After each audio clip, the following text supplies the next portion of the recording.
Hello my dear friends, you're on the Military Summary channel, and today we will discuss the situation in Ukraine on the 6th of May of 2025. Today we have lots of very interesting updates, so let's start. Currently we are almost 24 hours away from the beginning of the ceasefire that was announced by the President of the Russian Federation, Vladimir Putin. I'll remind you that several days ago the Russian president promised and he announced that during the nights between the 7th and the 8th of May of 2025 the Russians are planning to start another ceasefire. And according to promises of Putin, the Russians will stop any offensive activity along the entire line of combat contact for the next 3 days. This is very important because we still haven't received anything from Ukrainian side. During the previous several days, Zelensky rejected several times this ceasefire, but telling the truth, we think that he can change his mind in the last moment. When talking, of course, the current situation on the ground, we see that neither the Russians nor the Ukrainians are planning to follow any ceasefire because there are very heavy clashes and there are lots of attempts to attack deep inside of the territory of the Russian Federation and the Ukrainian territory. For example, according to information we have, during the previous night, the Russians carried out another massive drone attack. The Ukrainians used lots of drones, and according to information we have, the Ukrainians were trying to break through Russian layered air defense system in the direction of the city of Moscow, so the capital of the Russian Federation. The Russians reported that during the previous night they managed to bring down up to 105 drones, and later during the day of the 6th of May the Russians brought down additional 25 drones. So lots of drones obviously, but the most important thing that if you remember several days ago, during the previous several days, the Ukrainians were trying to breach Russian air defense, layered air defense in the southern part. The Ukrainians were trying to attack in the direction of Crimea, and the Ukrainians were trying to attack in the direction of the settlement by the name of Novopavlivka. And the Ukrainians have been attacking the Russians for 2 days in a row, but the Ukrainians haven't managed to breach Russian layered defense, air defense system. And most likely now the Ukrainians tried their luck in the northern direction, but this time, and this attack also failed, the Russians managed to bring almost everything down. Basically, the Ukrainians haven't managed to do any, let's say, real damage to the Russian military facilities or military objects. As for the situation on the ground, first let's talk about the Sumy direction. We have some updates from this area today. Both the Russians and the Ukrainians announced partial evacuation. The Russians announced evacuation in Glushkovsky district. The Ukrainians announced evacuation in the settlements by the name of Vorozhba and Belopolye. So most likely both the Russians and the Ukrainians are planning to use these territories for deployment of troops and forces.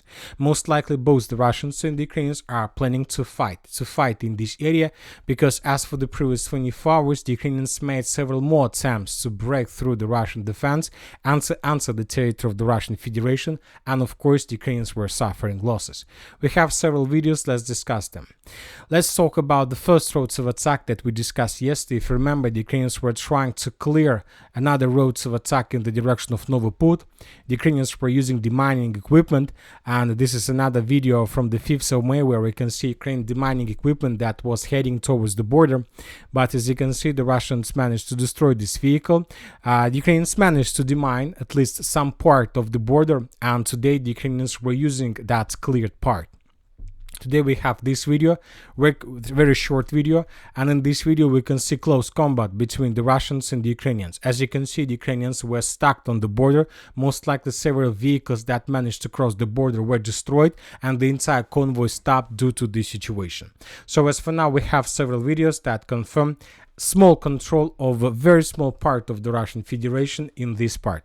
As for now, we're not planning to do any adjustments because it's unclear whether the Ukrainians managed to dig in deeper or maybe they were forced to fall back. As for the settlement of Tyotkino, during the previous 24 hours we had lots of videos. The Russians were bombing and attacking the settlement of Ryzhkovka. This is the village I'm talking about. As you can see, there is no gap, there is no, let's say, distances, nothing between the settlement of Ryzhkovka on the territory of Ukraine and the settlement of Tyotkino on the territory of the Russian Federation. So basically today there were very heavy clashes and strikes carried out both by the Russians and the Ukrainians in the center, right in the middle between two settlements. Furthermore, the Russians during the previous 24 hours destroyed another bridge, this one along the river of Volva, trying to reduce Ukrainian logistic capabilities. During the day, we got several updates from this area. The Ukrainians reported and the Russians confirmed that several groups of the armored forces of Ukraine managed to enter the southwestern part of the settlement. After very heavy artillery preparation, in this video we can see how Ukrainians were destroying positions of the armored forces of the Russian Federation along the border. Ukrainians attacked this territory and up to 20 soldiers managed to enter this part. The Russians introduced additional reinforcements and currently there are very heavy clashes. As for now, it's very difficult to understand whether the Ukrainians managed to dig in deeper or not, or the Russians managed to force them to fall back.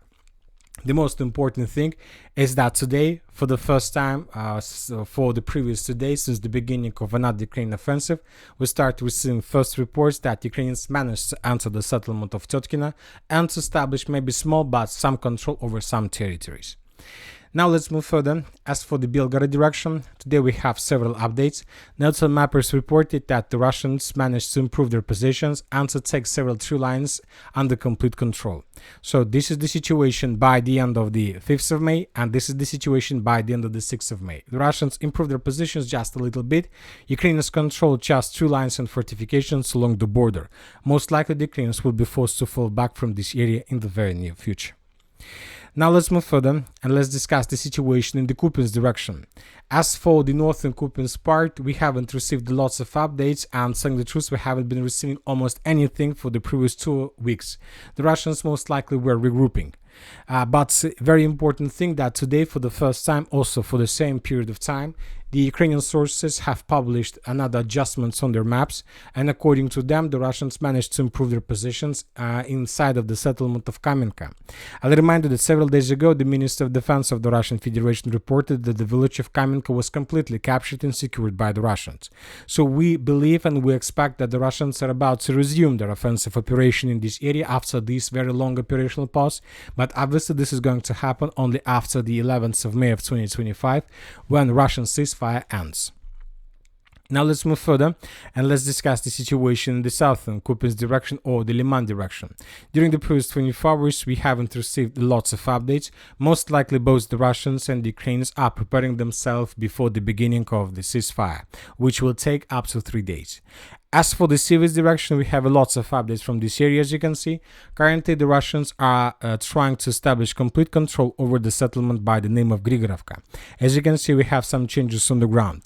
The most important that the Russians resumed and intensified their offensives and their attacks in the northern part of the Siversk direction with the purpose to take under complete control and to capture this Serebryanka forest. During the previous 24 hours, the Russians were attacking this territory with stealth flamethrower systems. Lots of positions of the armored forces of Ukraine were destroyed. We expect now the operation on the ground. In this video, we can see another episode how the Russians were attacking positions of the armored forces of Ukraine in this area, and usually after another attack with stealth flamethrower system, the Russians begin a ground operation as well.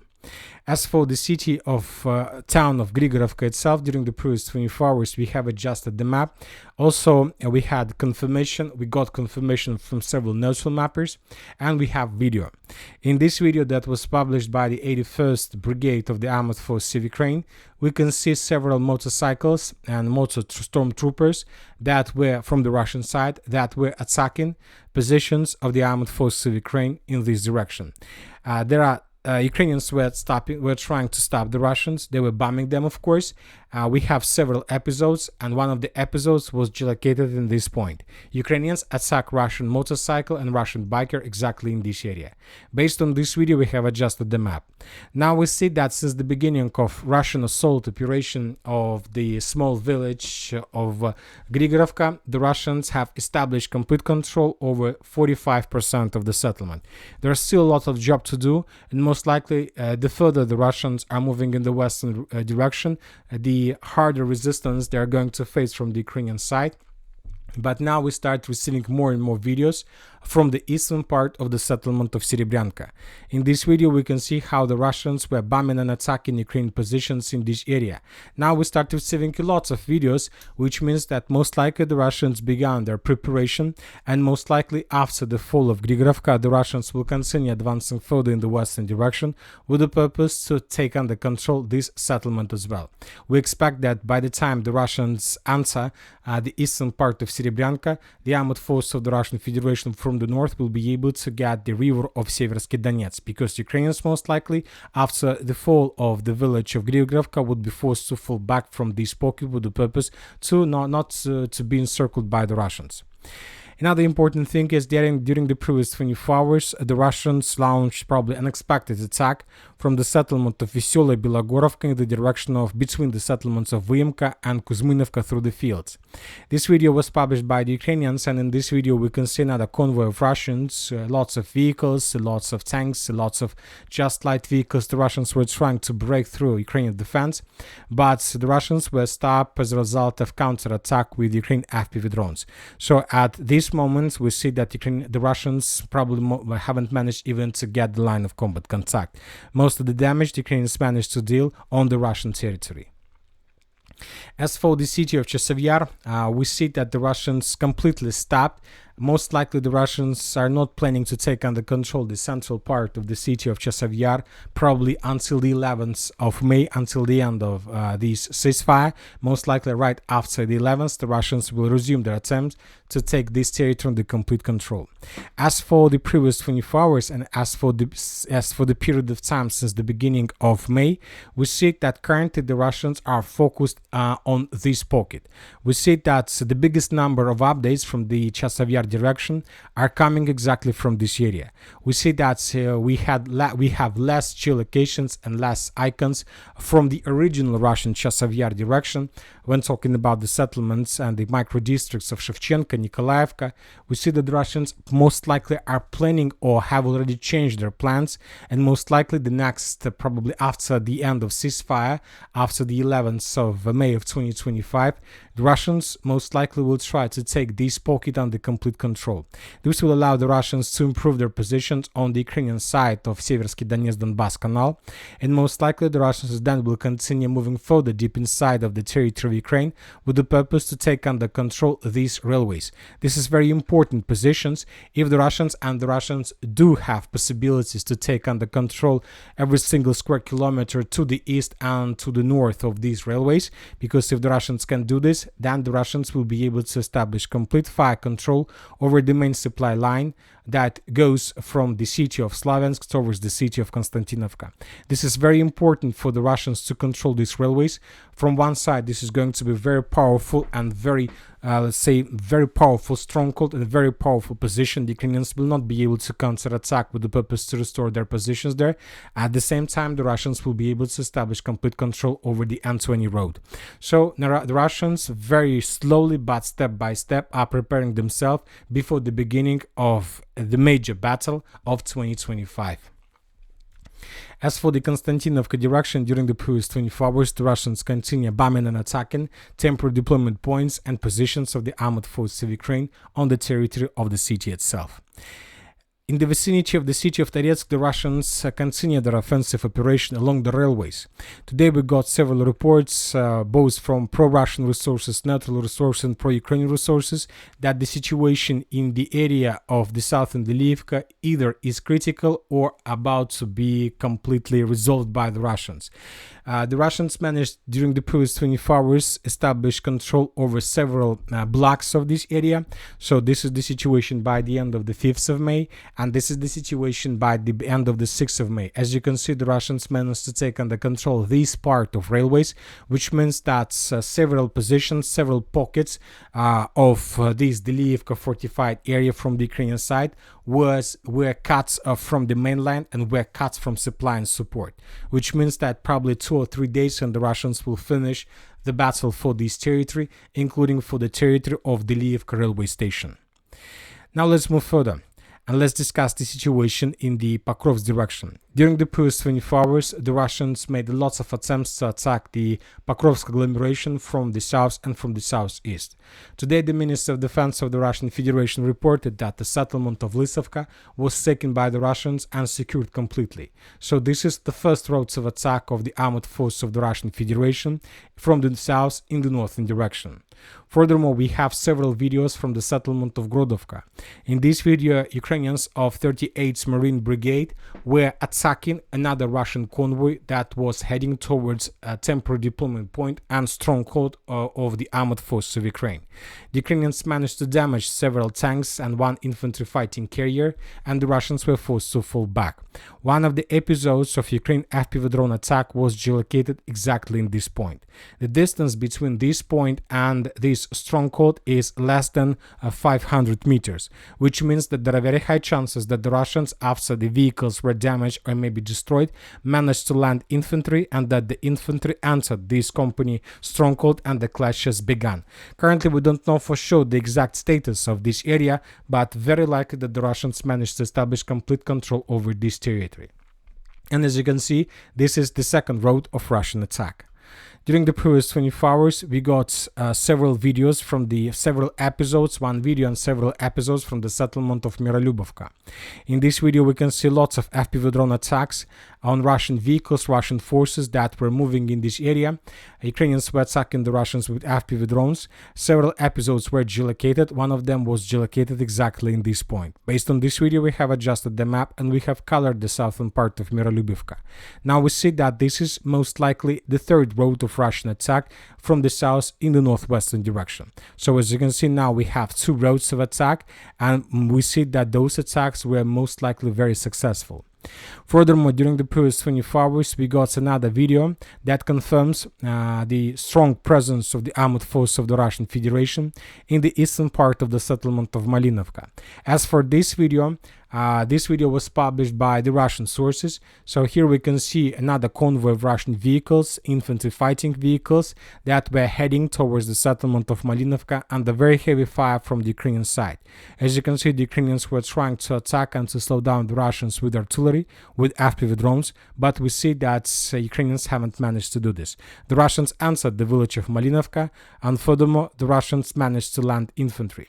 So we can see this in the final part of the video, where we can see how the Russians landed in this area and how Russian infantry started taking positions and buildings under complete control. In this final episode, two places where the Russians landed infantry were geolocated. This is the first one, and this is the second one. So now we have no doubts that the Russians answered the settlement of Malinovka.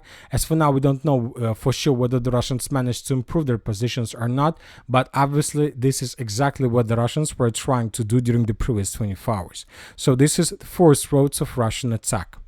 Now let's move further. Very heavy clashes are taking place in this pocket between reservists. And as for this episode, the Ukrainians was the side who were counterattacking the Russians. Here we can see just one infantry fighting vehicle that was trying to restore control over positions in this company stronghold. Very powerful, very huge company stronghold. But this attack of the armored forces of Ukraine was repelled by the Russians. Ukrainians were forced to fall back. So this is another area of Russian activities. So we see approximately how the Russians, what exactly the Russians were doing during the previous several days and several hours. So we can calculate, currently we see that the length of Russian front line of this broad front line attack is more than 30 kilometers, which is probably the biggest probably length of the front line since the beginning of the special military operation when talking about attacks and offensives like this. Now let's move further and let's talk about the city of Pokrovsk and the Dnipro direction. According to information we have, the Russians managed to establish complete control over the settlement of Kotlerovka. This area is dynamic. Almost every single day we make another adjustment of map in Russian favor. Sometimes we adjust the map in contested area, but also according to different sources, this contested area was taken by the Russians. So this is the situation. Every day we're making adjustments and we see that the Russians are getting closer and closer to the border with Dnipro region. Currently, the distance between possible Russian edge positions and the Dnipro region is less than 2.7 kilometers. Telling the truth, there are no more strongholds and very powerful positions of the armored forces of Ukraine in front of Russians. Obviously, several FAB strikes, several TOS flamethrower strikes along these three lines, and the Russians will face no resistance with the purpose to answer this part of Ukraine and this territory of Dnipro region. And most likely the Russians will try to do this with the purpose to establish Russian flag and to announce another media victory. So of course, let's wait and see what is going to be next. But obviously, and from the other side, we understand that Ukrainians most likely will not count losses, and they will be ready to pay any price with the purpose not to allow the Russians to do this. At the same time, we got report that the Russians destroyed this bridge on the area of the settlement by the name of Novopavlivka. This is very important because now we see Ukraine logistic was very poor. Now we see that Ukraine logistic is almost complete collapsed. Now let's talk about the South Donetsk direction. There are still very heavy clashes for the settlement of Bogatyr. Probably this is the only stronghold where the Ukrainians have strong control. Ukrainians, since the beginning of battle for this settlement, probably repelled hundreds of Russian attempts to attack this territory. As for now, the Russians managed to answer just the southeastern part. Maybe during the next several days the Russians will improve their positions and they will take the central part or something like this. But despite this, we see that the Russians haven't managed to finish this battle before the 9th of May. As for the Zaporizhzhia direction or the Velika Novopavlivka direction, we have Russian continuous offensive operation in the direction of Novopol. During the previous 24 hours, the Russians continue bombing and attacking this territory with aviation and with artillery, preparing this foothold before Russian offensive operation. The situation here is very difficult, but we see that the Russians are getting closer and closer. Almost every single day, we are adjusting this map in Russian favor. So this is the situation, for example, by the end of the 2nd of May of 2025. Basically, this is the moment when the Russians started their offensive. And right after the 2nd of May, every single day, we were adding more and more territories under complete Russian control. And now we see that according to different sources, according to pro-Ukrainian sources, the armed forces of the Russian Federation answered the southeastern part of Novopol. Currently, there are very heavy clashes between the Russians and the Ukrainians, and the clashes are taking place for the initiative. As for the Zaporizhzhia direction itself, during the previous 24 hours, we haven't received anything special. So tomorrow is very important day. Very important day, and we expect that Ukrainians, or maybe the Russians, maybe the Ukrainians will try to ruin this ceasefire. And most likely tomorrow we should wait for lots of very interesting updates and details.